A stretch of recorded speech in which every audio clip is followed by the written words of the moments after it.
Monkey Island Radio. For your pleasure.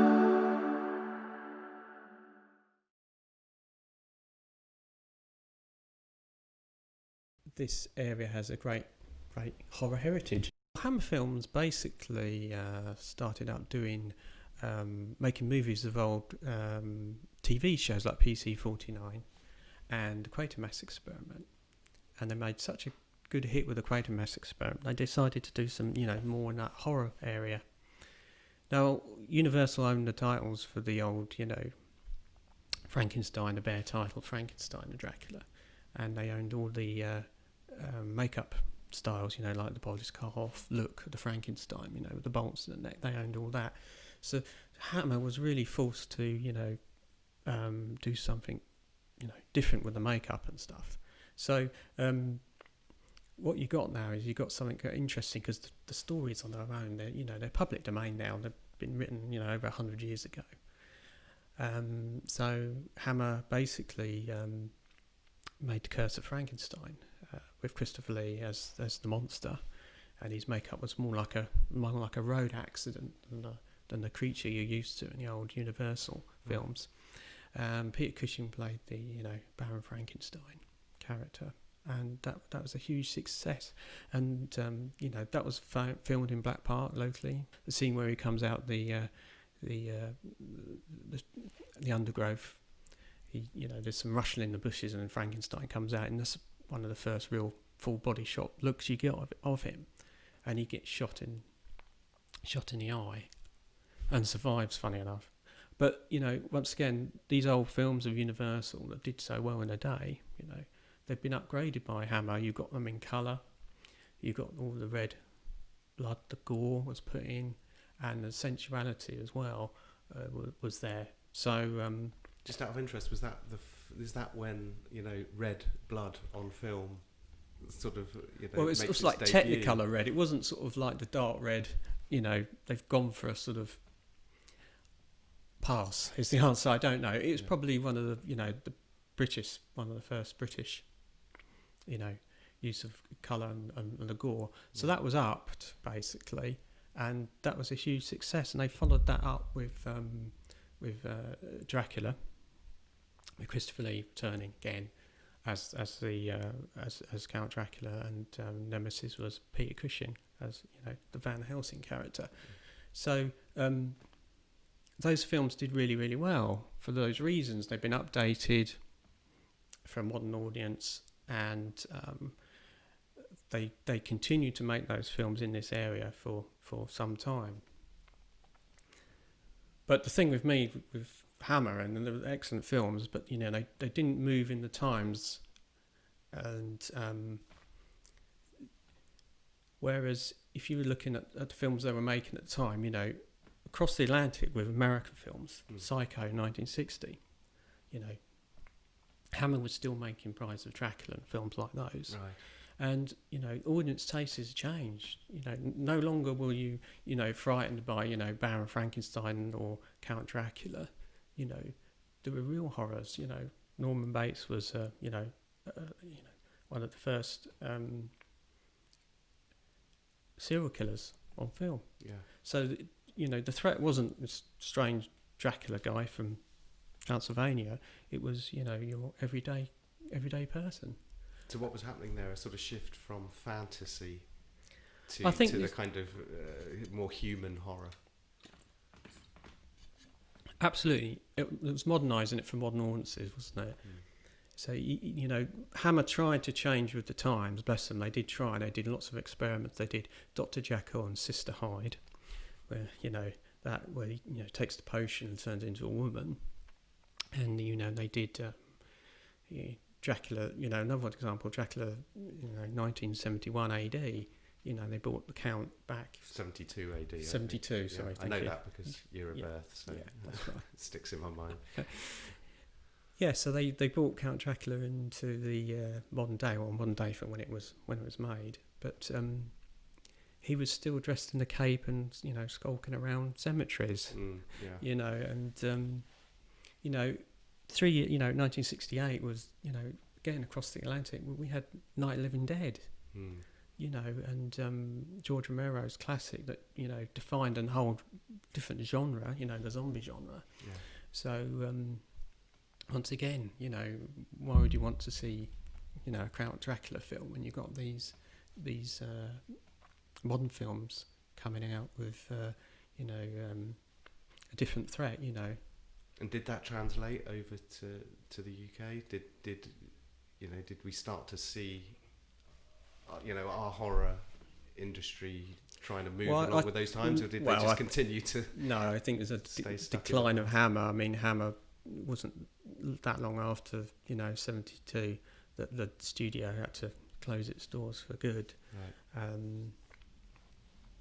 And it they did bounce back in, I think, early 80s with a TV show. Yeah. That was more contemporary. That was the Hammer House of Horror? Yeah, that was 13 tales of, you know, horror set in present day. And that's a really underrated series, because that series was really, really well received. You know, you had the werewolf tale and stuff, but it was all in contemporary times, you know. Yeah. Gone are the fangs and the cloaks and the Gothic castles. But our industry, well, Hammer never really recovered from that, really. And if you look at what was happening across the Atlantic, you know, the Exorcist films and the Texas Chainsaw Massacres and things like that, you know, times had changed big time, and they just didn't change quick enough. Right. So it's too little, too late.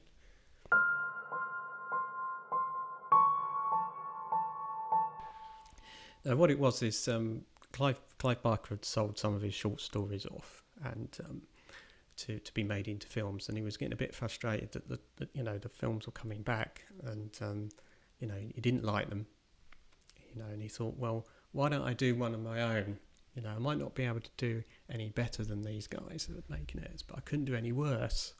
So he had a small budget to make a short story. Took Hellbound Heart, and the studio renamed it Hellraiser, and it was a low budget film, you know, in the style of, you know, Hammer, low budget film with intention to do well, make a decent return to have enough money to make another one, basically.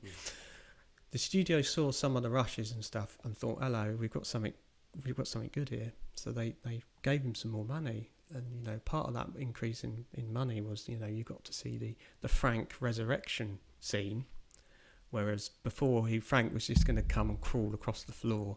But in that scene, they had the money to do a full-blown resurrection. You know, not unlike, you know, Hammer's Count Dracula films, you know, when Dracula was resurrected, when, you know, they put a villager over the coffin and slit his throat in, and the ashes, and it would regenerate. Yeah. Obviously not as well done as Hellraiser. You'd have a lot of mist and stuff, and when the mist cleared, Christopher Lee was there, wasn't he? Just magically there, yeah. Exactly. But when we see the Frank character in Hellraiser, you know, start off from a bit of blood spilling onto the floorboards, and under the floorboards you see the heart forming and pumping and life, and you end up with this wonderful sequence with like almost a birth, isn't it, when his arms come out and he pulls himself up, the skeleton and the flesh forms. It's a great sequence in the film. You know, obviously it was done with, it was done with wax and things, and it was reversed. So you had the full creature effect done, and then they put heaters on it, melted the wax, it all dripped off, and then they just did it a reverse shot. I always wondered, because it is such an amazing sequence. I mean, really is. It was groundbreaking at the time. It's an amazing sequence. And in fact, Hellraiser 2 tries to kind of redo the sequence. But if I remember correctly, you kind of it's a bit more like the smoke, and then all of a sudden they're there behind the smoke. You know, it just sort of, I think, if I'm right, you sort of just burst out of the mattress or something. Is it? Yeah, in the second one. But what they do really interestingly there is, I think, the regeneration is incomplete. So he's bandaged. Yes. Sorry, he's bandaged. You know, he still hasn't grown beyond the muscle. That's right. They basically took that scene and made that the centerpiece of the Yes, they did. They sequel. hired small actors so they could put the prosthetics over them.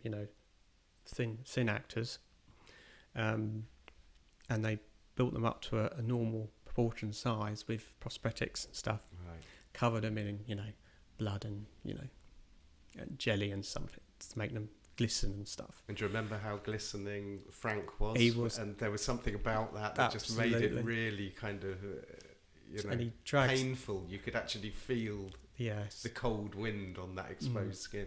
So the more people they murdered, basically, the more complete Frank would become. But you're right, he's taken a drag of cigarette, and the white cigarette's got the blood. That's right. I remember prints on the all filter over of the it. cigarette, there's a little bit of jelly and just enough blood and a little bit of. And he's put some dressing gown over the top of it to keep it warm. He hasn't got any skin yet, and all the the blood and juices are showing through on that. So.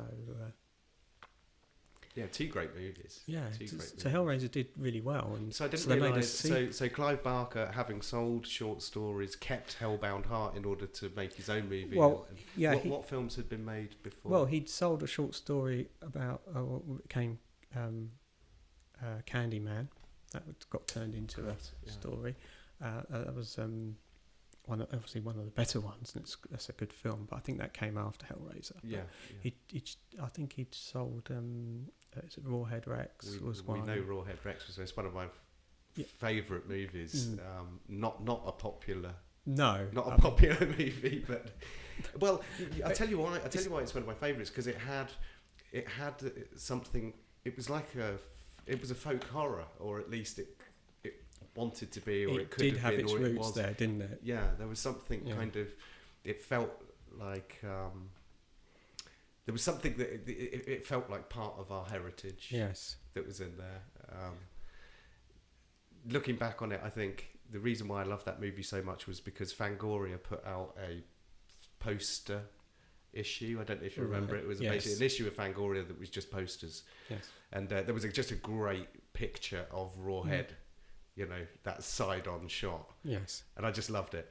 But it's the best and most convincing shot of Rawhead from the whole movie. In other parts of the film,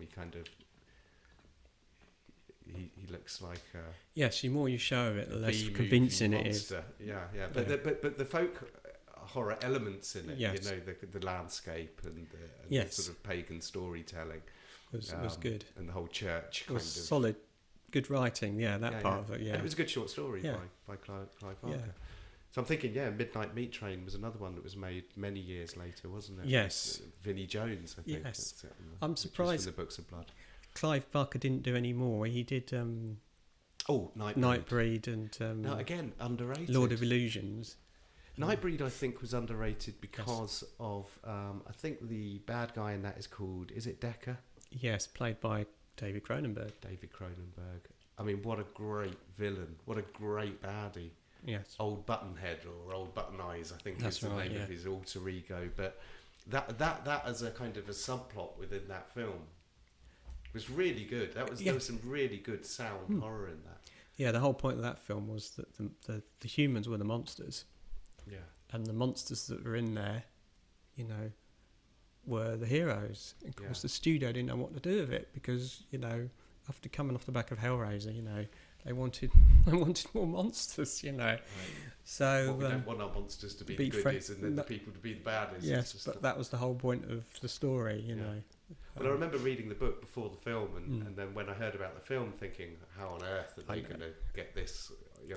I can't help noticing you've got the Books of Blood volumes up of Clive Barker on your shelf there. Yeah, essential reading. I mean, they're the same copies I had when I was a sort of young teenager, and they blew my mind. They blew my mind. And funny enough, I think if I remember, remind me, is Hellbound Heart in the Books of Blood? I can't remember. I've got it as if it is, it's a real short story. I think. I've got it as a. I think it's there. I've got it as a. It got released as a single volume with a nice cover, so I snapped that up. So that's where I read that first from there. The Hellraiser film, they did a sequel, but you're right. The studios said, okay, well, we'll set it in America, but the original one was, set in Dorris Hill in London, wasn't it? Was it actually set in London? Yeah, that's where they filmed it. I can't remember. Yeah, they did film filmed it it in there, London. They're not pretending it. They'd never pretended it was America. I was always confused. It was confusing because they had basically they had some Americans in there, didn't they? Actors. Tony Robinson was in it, wasn't he? I think it was sort of half and half, if I remember correctly. So I had no idea where we were meant to be. Yes, it appealed to the American market. It had American actors in it, faces, and it was, it was a bit. It was left loose. You didn't have London buses in your face or anything. I don't think so, anyway. But by the popularity, they made the second one. We're going to have to set this in America, because I remember the American cops coming in and finding the mattress. Right. I'm scratching my head at the film and thinking, hold on, the last one was set in England. Yeah. So, but the villain on that, we'll say the villain was Doug Bradley's brilliant performance as Pinhead, wasn't it? Yeah. I mean, that Cenobite. That was on the poster, which is unusual to show you the full-blown... Yeah, the full-blown baddie up front. Up front on your poster, and it was on London Underground, and I think it got withdrawn from London Underground because it got so many complaints about it. But basically, it's an unforgettable image, isn't it? It's a guy with a grid. It's so iconic. Grid and the nails banged into his head, 6-inch nails into his head, wasn't it?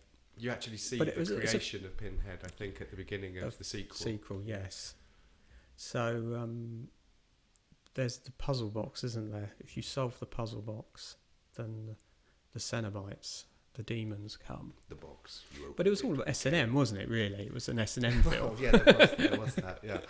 I mean, now you see people actually done up like that for real. Yes, body piercing, and stuff and also like that. At that point, piercings, extreme piercings, weren't as common a sight. It was still quite a fringe thing, and that's right. I'm sure that film did something towards normalising kind of extreme body modification. Yes. Yeah. But yeah, it definitely gave it a kind of, like I say, a sort of slightly sordid vibe. Well, the Frank character was a pleasure-seeking person, wasn't he? He's exhausted all of pleasures and experiences known to man through drugs and sex and stuff, and somehow got hold of the idea that this puzzle box took you to another dimension and of pleasure and pain, and he solved the box. It's a Chinese puzzle box, isn't it? Yeah, I think so. I think he bought it off the same bloke that you get a mogwai off. Yes, there is that scene. Well, they're supposed to be in Turkey or somewhere, aren't they? I don't know, it's always the classic scene though, isn't it? I mean, where do these shops actually exist? Yes. They're amazing, are full of genies in lamps and puzzle boxes to other dimensions. You solve the puzzle and it opens, and Pinhead is the head Cenobite. Basically, Cenobites are Devil's disciples, aren't they? They're like demons, but instead of having that image of hell with the flames and the forks, pitchforks and stuff like that, you've got this order of guys and women dressed in black, sort of black leather, haven't they? And each one of them's had something diabolical done to them, and Frank gets taken into hell basically, and he manages to come back, doesn't he? Because his brother cuts his hand and spills some blood on the floor. That's right. The resurrection, sequence follows, which we talked about earlier. It's a great acting piece actually there, because the good guy, having been taken over, whose skin is then used by Frank, becomes the bad guy, and it's a real nice piece of real nice switch in the character. Yeah, another fab movie, Hellraiser. Yes. Yeah, I think there's been about 8 sequels, hasn't there, since that? Yeah, I didn't follow it beyond the second. I think number 3 is the last sort of credible one. Yeah, but I can see that there's a box set coming up, probably starring the Cenobites. I mean, absolutely. It's just too good. It's too good a property not to. But I don't know how they're going to extend. Who's going to play the lead Cenobite, because it was skillfully played by Doug Bradley, wasn't he? He was only in the film for about 7 minutes. Yeah. But his delivery of his lines was totally iconic. very Shakespearean, wasn't there? Yeah.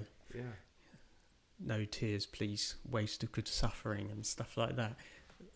It's odd how the the villains, you know, they have to be. But once you've got that emotional attachment to the actor being the villain, I'm thinking here of Freddy Krueger, who, you know, Robert Englund, yeah, has to be Robert Englund. Of course, it doesn't work any other way. No. It just can't happen. I mean, I don't know if you've seen the remake. I mean, I have, yeah. It's the principle's the same, but it just doesn't happen. It can't. No. Doesn't work. It's got to be Robert Englund. That's right. And he owned that character. He did so much. Yes, so much. I mean, there's a case. Who would have seen when a Nightmare on Elm Street first came out? You know, and everyone agreed it was one of the most terrifying sort of new. It was original, wasn't it? Of original horror movie ever. No one had seen anything like it. But then I think you can now get like a kid's fancy dress outfit of Freddy Krueger. Freddy Krueger lunchbox and when flask. I went to I got a replica glove from the pound shop Halloween section. Yeah. So for £1 I got a kind of fully articulated replica Freddy glove. Yes. You know, that would have been worth a year's pocket money in the day, yeah. In the day. But they didn't, yeah. But it's just because it basically entered the mainstream. Yes, yes, everybody's got to sleep, haven't they? And he's a burnt undead child killer. I mean, he's like one of the worst. He's one of the worst villains worst. of them all. Yeah, and yet he's this celebrated, you know, Joker, isn't he? Because the time he gets to, you know, a few films in, he's wisecracking jokes before he. I think we all agreed though that that's where you know the shark was jumped. Yeah. Because it did get to the point there where, you know, he might as well have just done a stand-up video. You know, kind of, you know, just come out onto stage and crack one-liners. Yes. And, you know, flick the blades every now and then, and That's everyone right. would cheer and clap and buy the T-shirt on the way out. Absolutely.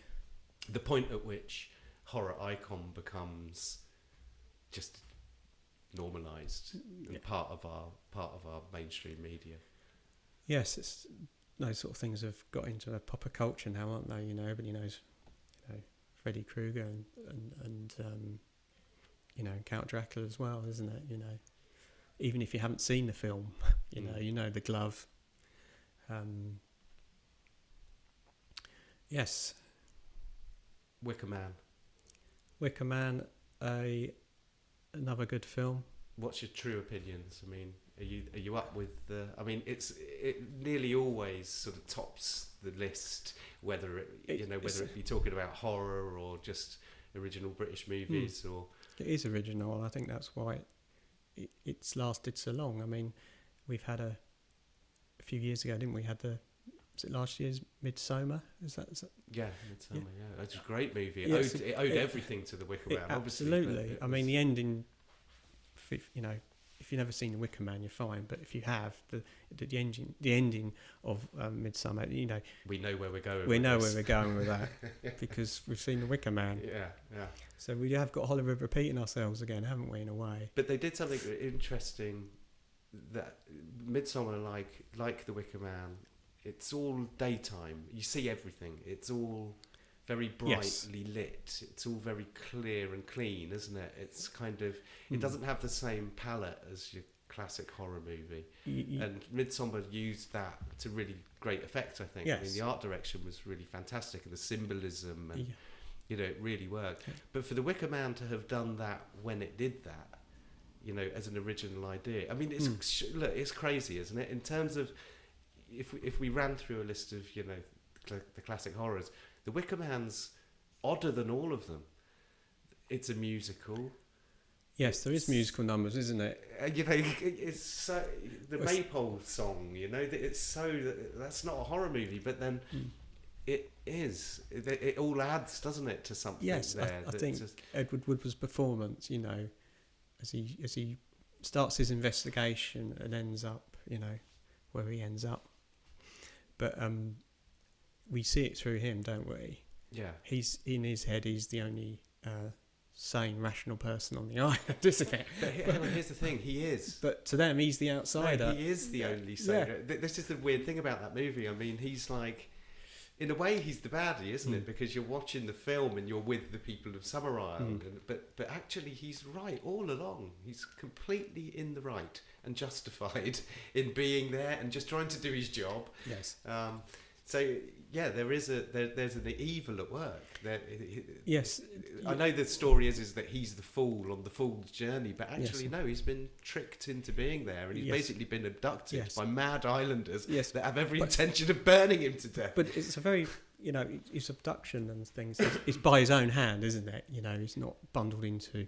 No, he goes willing, as it were. Yes, but that's because he's doing his job. That's because he's a copper. Yeah, but he's also a Christian, isn't he? He's very moral and upright. And, and give him some credit there. Yeah. I mean, I'd have been in the room with Britt Eklund with him, on her second knock. That's right. And he manages to still, he goes with his principles. That temptation, stick to his principles, and go over there and remain a professional police officer doing his job. Yes. This is a sort of crazy thing about Howie. Is it his character's name? Yeah. I saw one of the great performances. I saw an interview with him, and he purposely ordered from costume. He was being measured up for his policeman's outfit, a size smaller, or a tight fit, right, to match his upright, unshakable, personality. He's uptight, a bit prudish, as well. To sort of make himself uncomfortable as he needs to be be that kind of prim and uptight. Yeah. Which I thought was very clever. Yeah. Slightly too tight a suit, right. and you're just all your frustrations are kind of slightly more physically visible. Yes, and when I see him now, he's tugging at it from time to time, I guess, because it's but a great ending to a film, wasn't it? One of the greatest endings. Amazing and still is when you watch it. It's you really feel that you have been part of a kind of strange ritual and a strange ceremony, whether that be the story or the film itself. The other thing I love about that film is the creepiness of, let me use an example, the villagers when they're in their masks. It's just something so simple about that. About the way that looks, the symbolism of it, the kind of their archetypes, their hybrid animal people, and it's childish. It's terrifying in the same way that the public information films of the 70s were terrifying. There's something that's so what's the word I'm looking for? Sort of pagan Britain. There's something that's. It's in all of us. It's part of our heritage. There's something in there, isn't it? And it makes us feel, I don't know what it is, it makes us feel uneasy. Do you have the same sort of sense of dread that I have when I think back to the palettes of the 70s? There was something that was kind of, everything was kind of horror, wasn't it? I mean, we were kids, we were brought up with, you would never show children now what we were allowed or what we were shown then. That's correct. And even children's programming had, if you remember the kind of the after school storytelling kind of Witches of the Grinagog, Chucky, Children of the Stone. Children of the Stones. I mean, there's a great example, and it carried exactly the same palette and style, but there was just something that was just so deeply unsettling about it. Was, yes. And Wicker Man, even in spite of its singing and dancing and and its jolly views across the bay. Yes, this is a joyful, jolly day. Still manages not for our character, it wasn't. Not for the character, who's just basically walking blindly into the abyss. His own fate. But still defiant at the end, with his, Christian singing himself, wasn't he? What makes it a horror movie? Is it just that? I mean, what makes it a horror movie and not a sort of a drama or a thriller or just a musical? Well, I guess it's all those things, but I think it's the main, the main flavour in there is horror, really, of a whole community turning on you and manipulating you and I suppose his assumptions being thwarted in the same way that. Like we were saying about The Shining, that Danny needs to know that his family are there to support him. So Howie needs to know that the community are there to do as he tells them to and to listen to the authority of a police officer on official business. Absolutely. And when they don't, you realise nothing is safe. He's there in goodwill trying to solve a crime, let's face it, and he needs the help of the community. And we assume that the community would want him to find out, what's happened to the girl, etc. But no. Yeah. The opposite. Yeah, so it's that essential horror, isn't it? Of just not of having no security in your predicament. And he's cut off from mainland, isn't he? And he's isolated on that island. Yeah, But when they're all conspiring against you, it's the end is inevitable for him, wasn't it? it's a beautiful film. It is. We just want to run through 20 movies for Halloween that you need to see. Let's go reverse alphabetical. So we'll start with The Wicker Man. We've just discussed it at length. It's an absolute classic. You've got to see The Wicker Man. You probably already have.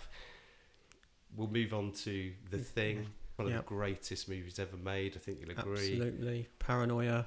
It's got everything. The Texas Chainsaw Massacre, we've discussed. Yeah, don't be put off by the title. It's blood and gore is, at a minimum, but that's a terrifying film. Its reputation is perhaps more than it's dreadful than its content. But as we said, chilling. Yeah. Suspiria I've put on the list. Yeah. I know you're not a huge fan, or at least you haven't seen it for many, many years. That's right, yeah. I've included Suspiria as a nod to Dario Argento. I think his styling is just something else. I think the first time I saw that movie, it just blew me away. It's just a series of set pieces. It's the sound quality is terrible. The kind of the brilliant soundtrack is totally disorientating.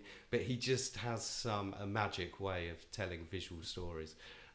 You really saw that in the recent remake, which on many levels was great. I mean, there was some really nice styling in that and some brilliant soundtrack by Tom York. But because the filmmaker was trying to do an impression of Dario Argento, it didn't work. It's not film. And just putting your camera on the end of a rope and swinging it around everywhere, it's like that's not what Argento was about. Anyway, so I've got to have Suspiria in there. Yeah. The Shining. Yes.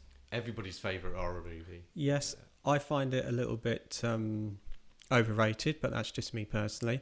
And I would check out, if you like that, you would check out Doctor Sleep, which actually, as a double bill, it adds to The Shining. Poltergeist. Yes, director Toby Hooper, who done Texas Chainsaw Massacre, although it's rumoured that Spielberg had a huge hand in directing and influence over that film. It looks and feels like a Spielberg movie, doesn't it? Yeah, it's family, and he does families under threat quite well, Spielberg, doesn't he? That's another good one. Yeah, some great special effects, really good storytelling. Yeah. It's a great film. The Omen Trilogy. Yes, first one in particular is extremely good. Gregory Peck in a horror film, Yeah. What can you. And am I right in thinking a local set? Was it not the... Yeah, Windsor Safari Park, now on the defunct, now it's Legoland. I didn't know that. So the scene in the zoo was Windsor Safari Park? Yeah. Oh, I've been in there in the car with the baboons. It's not good. Nice. The Omen Trilogy. I've included the whole trilogy because actually all three films were decent and the story all hangs together really well. Yes. It gets a bit tired at the end. I think the fourth instalment was just ridiculous. Yeah, I think it has one of the most inappropriate soundtracks over the top of it, I think, ever. It's a bit like the Godfather trilogy. The third one's, a little bit of a letdown. Sam Neill's in the third one, isn't he? Yes. I haven't seen that for some while. He's the best devil. Yeah. He's the best devil. That's why I had to have the trilogy, just to get the third one in. Yeah. Jaws, as we've just discussed. Such a great movie. Yeah. Such a great movie. Who hasn't seen Jaws? Yeah, one of the first blockbusters, 1975. Started the whole summer blockbuster industry up. Right, so that was it. There it is. More than just a horror movie. Halloween, 1978, John Carpenter. I mean, that's a classic, isn't it? Multi-talented Carpenter. He wrote, directed, and did the soundtrack for that film. That's probably one of my favourite all-time horrors. I mean, and quite appropriate for Halloween. Even the opening shot of that tracking shot of that glowing pumpkin and that music, and then you're in, and that's just, I can't recommend that one high enough. Yeah, brilliant soundtrack, great baddie, Jamie Lee Curtis, just in an iconic performance. That's right. Can I just shout out for Halloween 3, Season of the Witch? Season of the Witch, yes. Really underrated, but there's a lot about that movie that's really cool.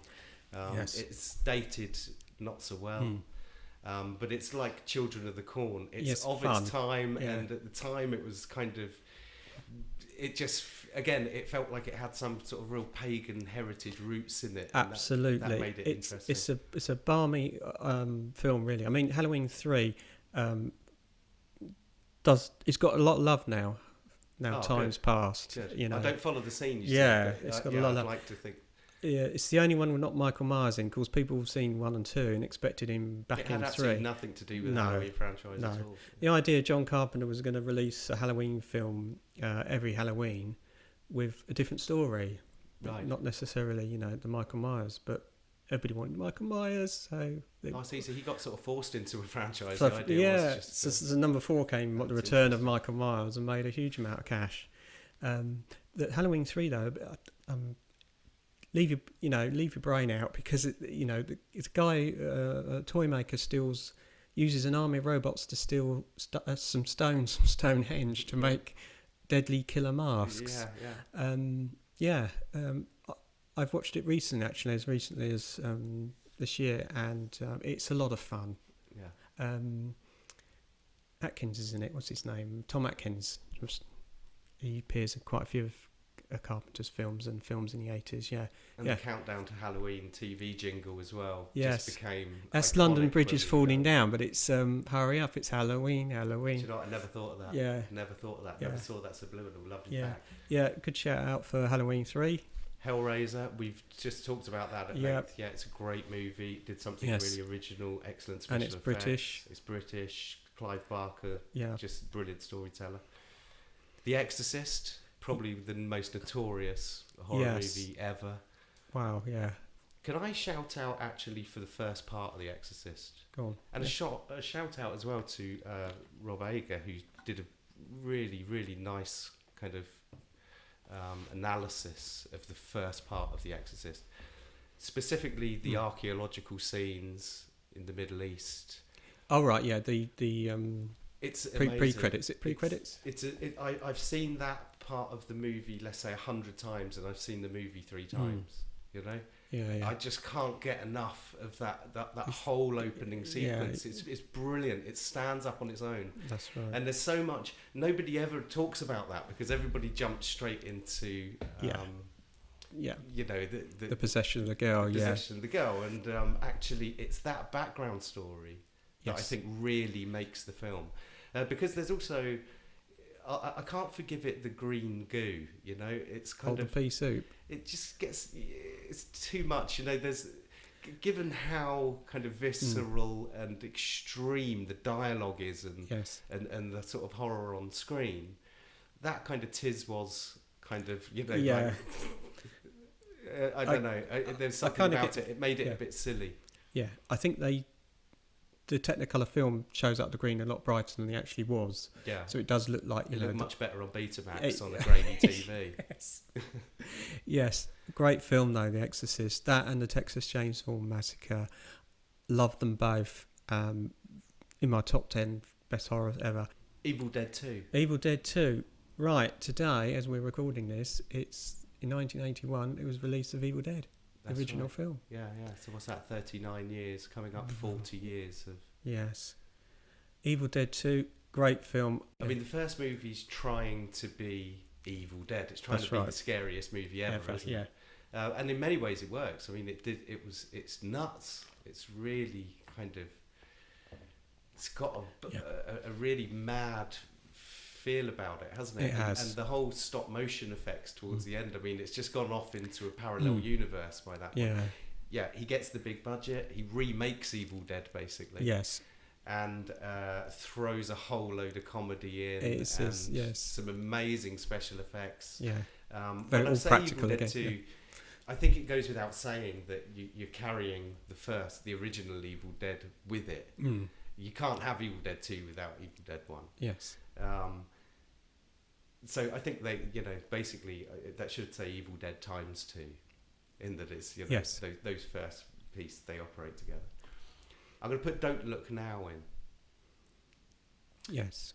Don't Look Now. I don't know. It's one of these movies. I mean, I really, really rate it, but I hear a lot of people say that they found it boring, or that it was, not a horror movie, But there's, for me, it's one of the most terrifying films ever made. Yeah. I think right from the word off, right from the peril to one's child kind of motif, Yes. and the underlying, the mourning, which is just insurmountable, and then the setting when they're in Venice. Yes.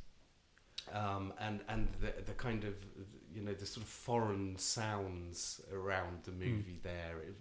You feel really out of place. And then that final moment, the final kind of reveal of who the baddie is in this picture, just so mad, so mad. The first time I saw that, I didn't see that coming. I literally felt my heart sink. Such dread. Yes. When this, what the hell is that?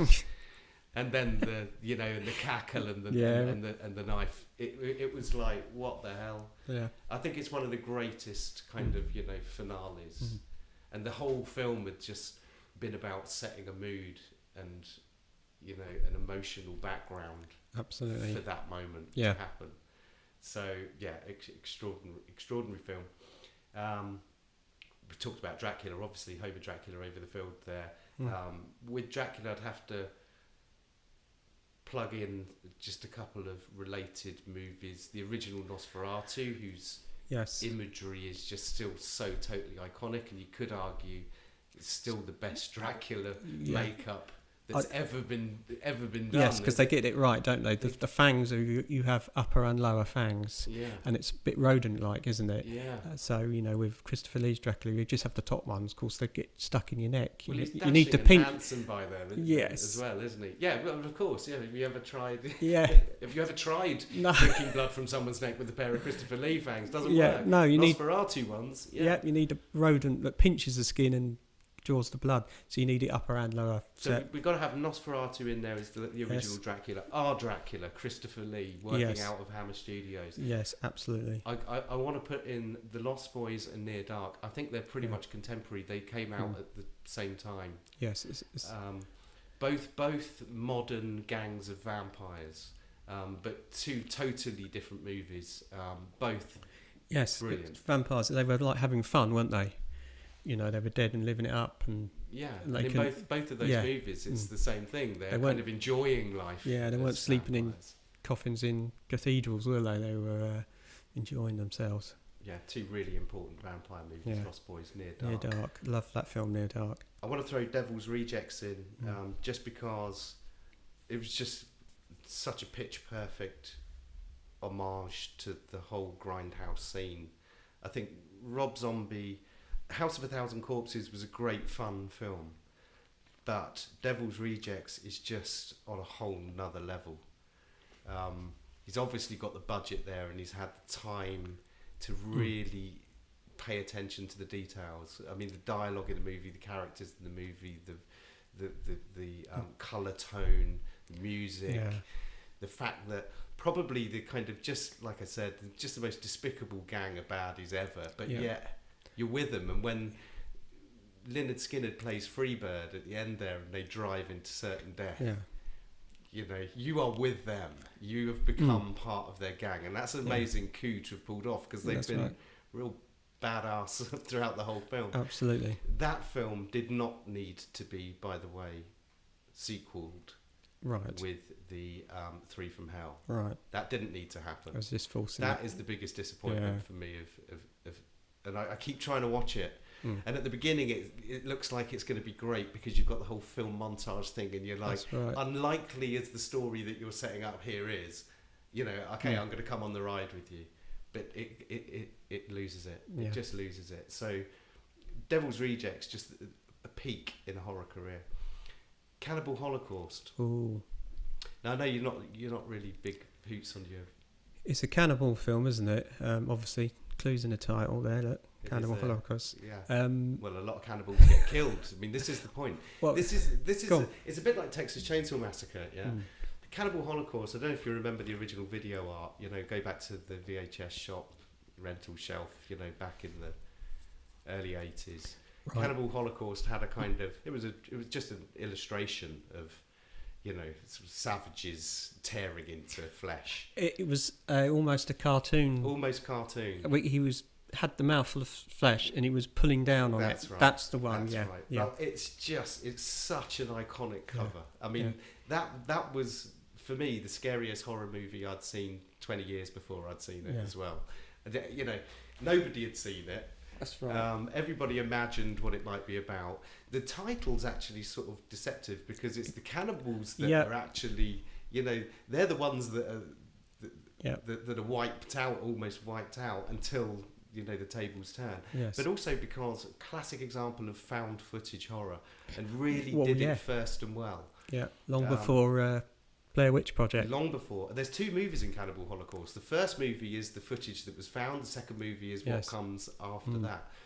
Also, by including Cannibal Holocaust, it's a nod towards the whole exploitation genre, the whole video nasty genre. Yes.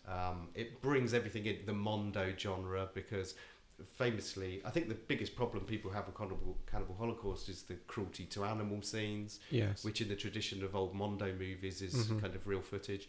You can remove those scenes, I think, from the film, and it does nothing to you know, it takes nothing away from the film. Right. They're not adding any value. They're there for gross effect. Just for shock. But a great soundtrack. Well worth watching again. Cannibal Holocaust. Yes. It's better than people remember. Yes. Creepshow, the original Creepshow anthology film. Yeah. Love it. Now Tom Savini all the way through on special effects. Mm-hmm. So it's a masterclass in, you know, in horror prosthetics. Yes. All of the stories are great. Yep. The links, the little comic cartoon links, the intro, really of its time, really add value to each of the stories. I think the stories, the way that they're paced, I love Stephen King in the role of, is it Jodie Verrill, as it turns into the weed. Yes. We've got Leslie Nielsen.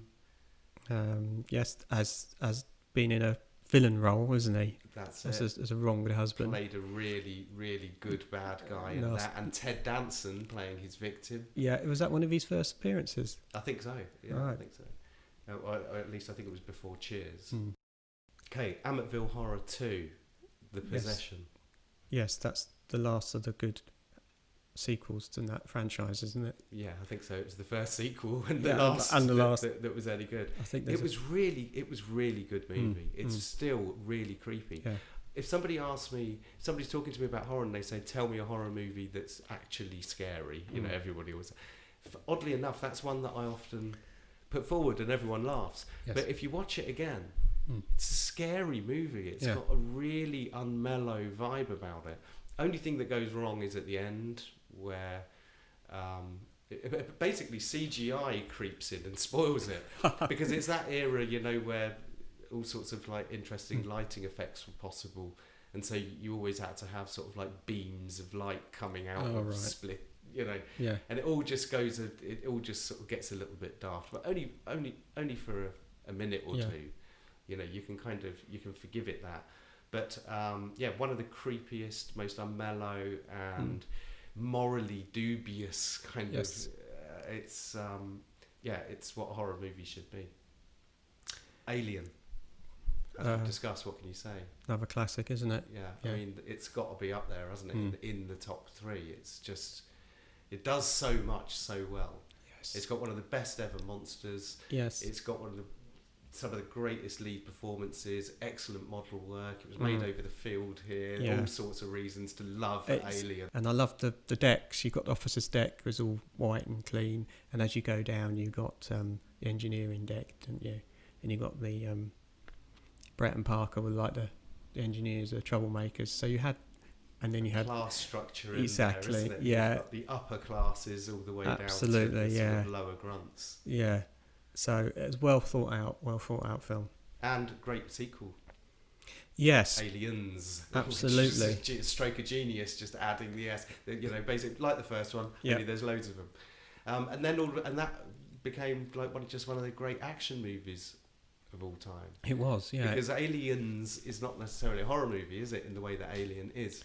No, it's got horror elements, but it's a war film, isn't it? It's a war film, yeah. And a very good sort of one at that. I mean, Aliens, Terminator and Terminator 2, They should stop then. Yes. Yeah, they keep making more. Do you know what? I think Terminator 2 was one too many, but that's a controversial thing to say. I know. Not in our house. As soon as he learned to make jokes, I'm like, I'm out. Yeah. And do you know what? Terminator should have been on our list because sci-fi as it is, Well, in many ways, yes, it's a great horror. I mean, it's a zombie in a way, isn't it? You know, it's something unstoppable. He's like Michael Myers in Halloween, isn't he? Terminator. Yeah, I mean, he just keeps getting up and coming back at you. Yeah. It's very, very nice. So that brings us alphabetically to the last one on this list of 20, An American Werewolf in London. Yes. Another great film, isn't it? Are you with me on? I mean, if this was a sequential list, it would be my number one, and I've been saying that for years. Yes, Would you buy that? You know, it's definitely in my top 5 ever. Apart from what you said about the werewolf at the end, should have kept that. Just kept the werewolf a little bit more under wraps. Yeah. But no, a great film. And I'm right in thinking some of the exterior shots there when Jack and David are running away across the moors filmed in Windsor Great Park, or was that the deer stalking scene? Have you any idea what scenes were actually filmed in Windsor Great Park? It must have been a dream sequence, wasn't it? You're never going to find that location. It's not enough. I'm going to look. Landmarks and stuff. We know that you can go to the pub that was used as the interior of the slaughtered lamb. Well, I think it's right. Is it sort of Guildford Way? Yeah. But from what I understand, it's been fully refurbed into a gastropub, so it looks and feels nothing like the slaughtered lamb. I always say to somebody, if you want the slaughtered lamb experience, go and check out some of the little village pubs. You know, this other side of Beedham's Heath. Definitely, I would say one of the great movies ever made, and certainly one of the greatest horror movies ever made. Absolutely. It just got everything absolutely right. There we go. There's 20 movies for Halloween. The Wicker Man, The Thing, Texas Chainsaw Massacre, Suspiria, The Shining, Poltergeist, The Omen Trilogy, Jaws, Halloween, Hellraiser, The Exorcist, Evil Dead 1 and 2, Don't Look Now, Dracula, and also see Nosferatu, Lost Boys, Near Dark, The Devil's Rejects, Cannibal Holocaust, Creepshow, Amityville Horror 2, The Possession, Alien, and An American Werewolf in London. There you go. Yes. Jason, it's been a pleasure. Thank you, Matt.